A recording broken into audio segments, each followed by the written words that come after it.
FELDA-KLVC audit expected to complete ahead of schedule. Airing of EPL and La Liga on RTM impractical.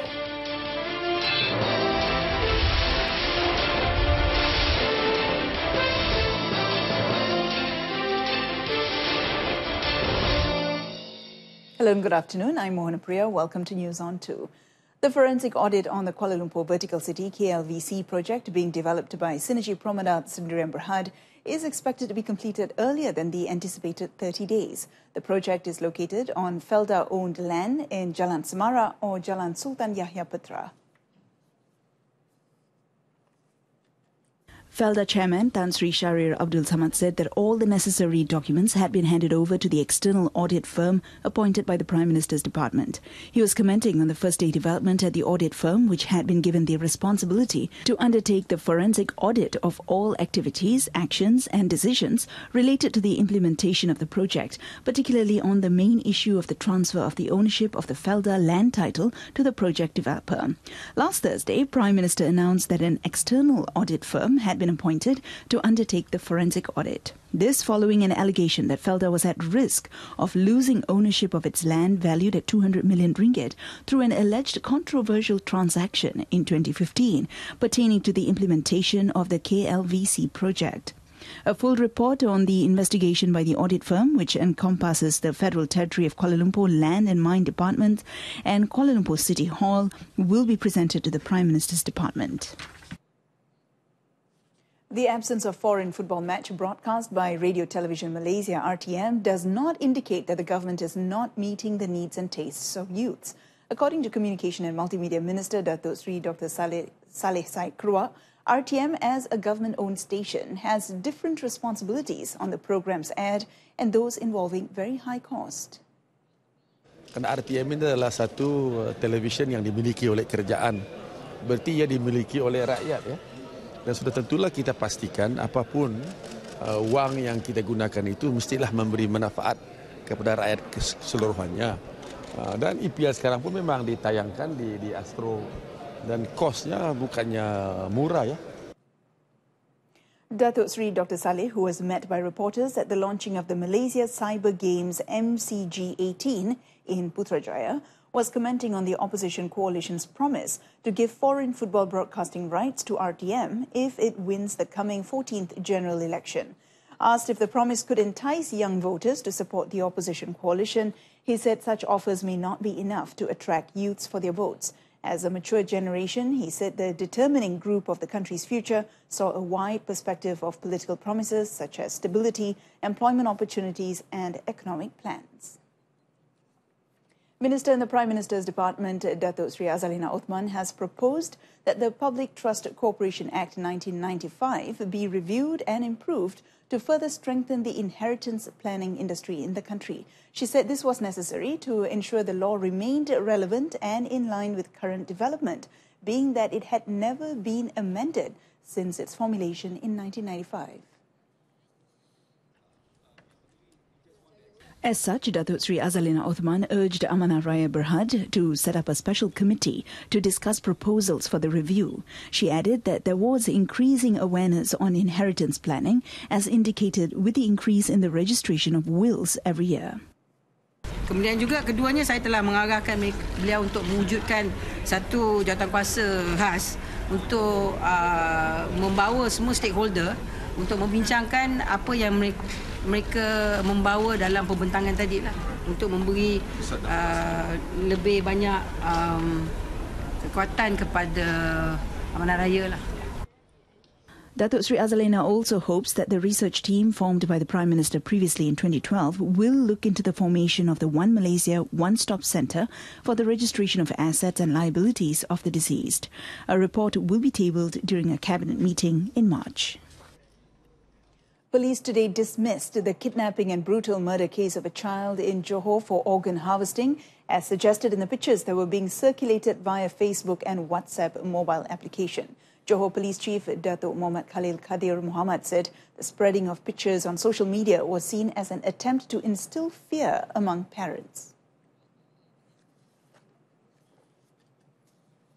Datuk Muhammad Khalil Khadir Muhammad explained that the photos show a child who's believed to be dead lying with slash wounds on the neck, stitches along the abdomen and all the internal organs missing. Datuk Muhammad Khalil in a statement said that the act of spreading and making false speculation is unlawful and action can be taken under Section 2331A of the Communications and Multimedia Act 1998. In addition, those found guilty could be jailed up to a year or fined up to 50,000 ringgit or both upon conviction. As such, he advised members of the public not to fall for information obtained from unverified sources. A special allocation of 1.8 million ringgit channelled through the Action Plan for Future of Tamil Schools PTST under the Socio-Economic Development of the Indian Communities SEDIC unit has been used to develop 7 preschools nationwide. MIC President Dr. S. Subramaniam yesterday handed over 10,000 ringgit to preschools listed in the One Malaysia Foundation sponsored a preschool construction project.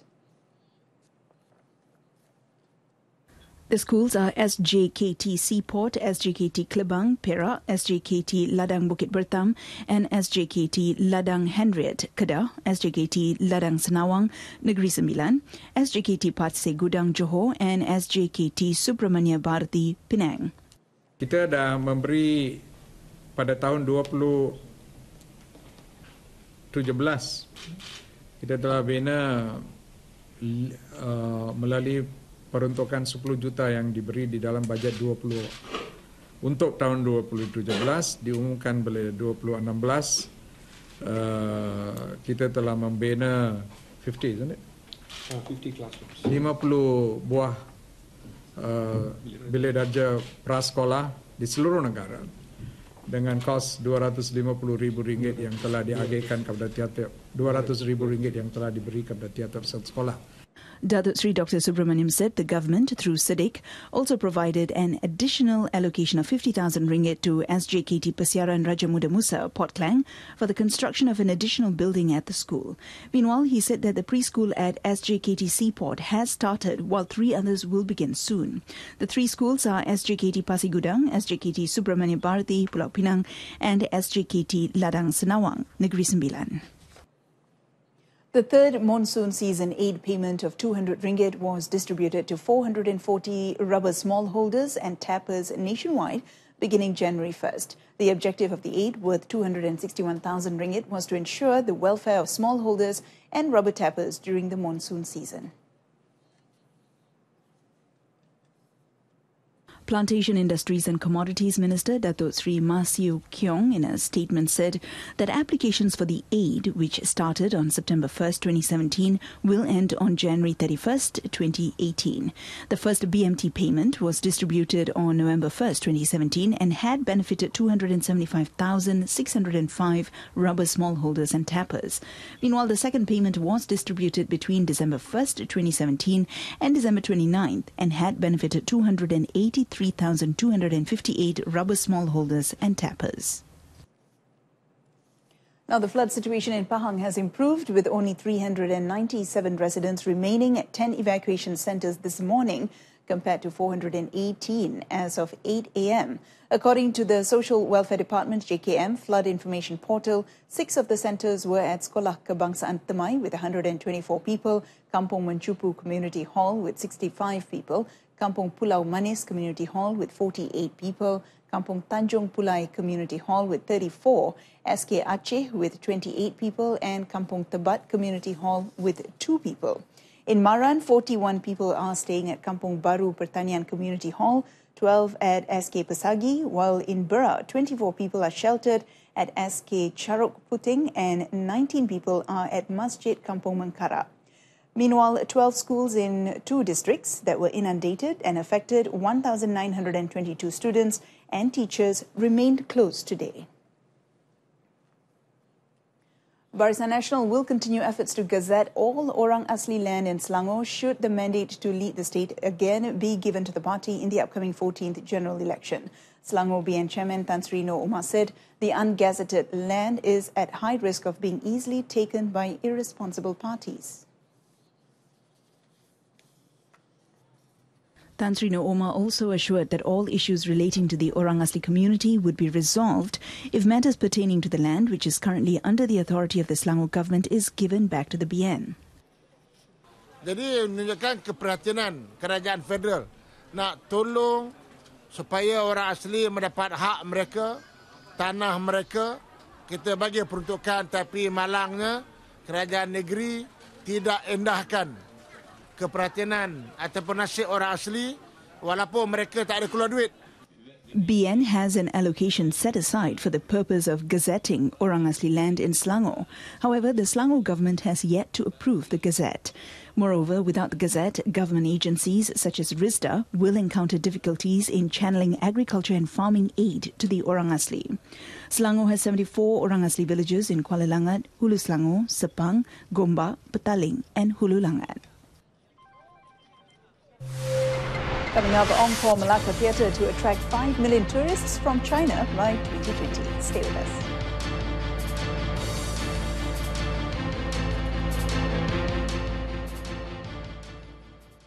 The Royal Award for Islamic Finance is on a global search to honour an exceptional individual in the field of Islamic finance. The biennial Royal Award, which started in 2010 and spearheaded by Bank Negara Malaysia and the Securities Commission Malaysia, is aimed at recognising Islamic finance leaders and visionaries who contribute significantly to the growth of Islamic finance globally and social progress of communities around the world. BNM and SC in a joint statement said the award recipient is selected by an independent 7-member international jury chaired by Islamic Economic Forum Foundation Chairman Tun Musa Hitam.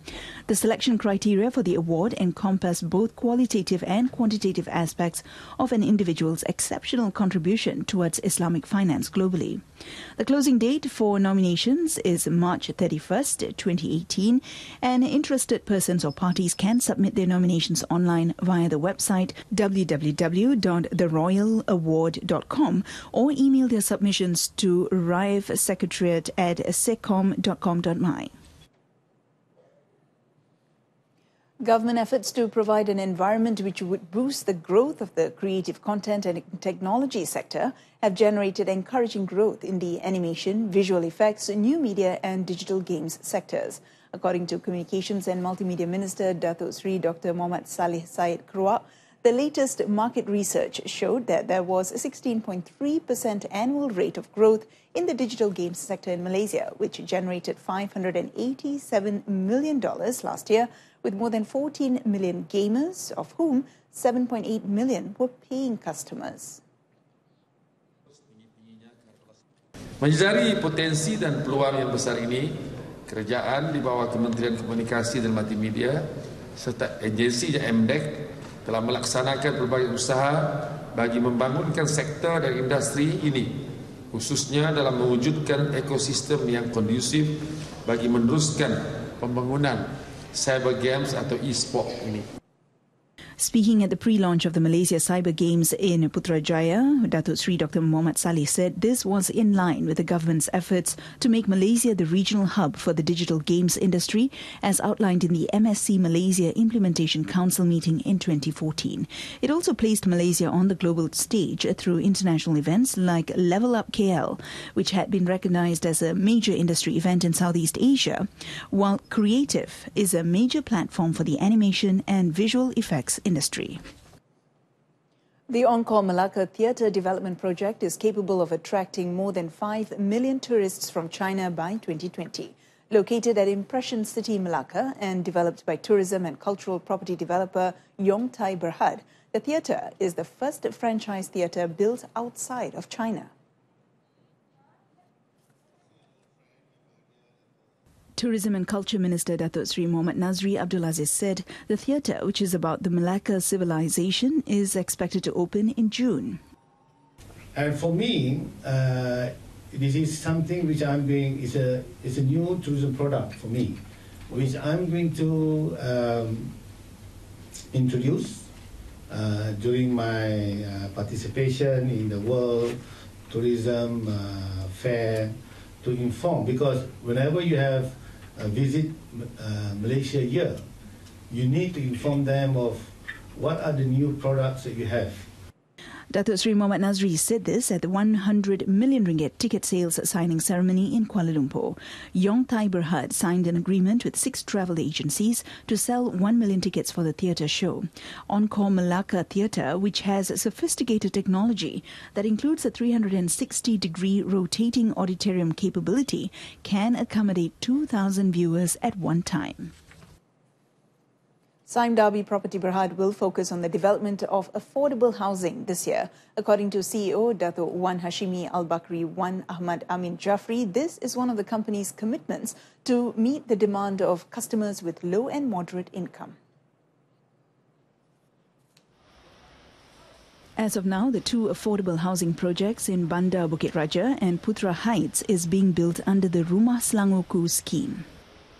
Like most developers, that's where everybody they are moving into the affordable housing. But we're not competing with the others in terms of pricing, because the pricing is about there. We believe that we've got something better to offer in terms of the attributes that we offer. It's not just the pricing. It's really value for money. Furthermore, the affordable housing development owned by Harmony One, located in city of Elmina, Shah Alam, will also be launched by the middle of 2018. The project will include a 3-block residence with 562 units on an area of 901,000 square feet worth 270,000 ringgit. Datuk Wan Hashimi Al-Bakri was speaking after the launching ceremony of Elmina Flats in city of Elmina, Shah Alam. And that concludes this afternoon's edition of News on 2. In our top story today, FELDA-KLVC audit expected to be completed ahead of schedule. Join us again at 7 p.m. for more updates on the latest happenings from around the world. I'm MOHANAPRIYAA. Thanks for watching.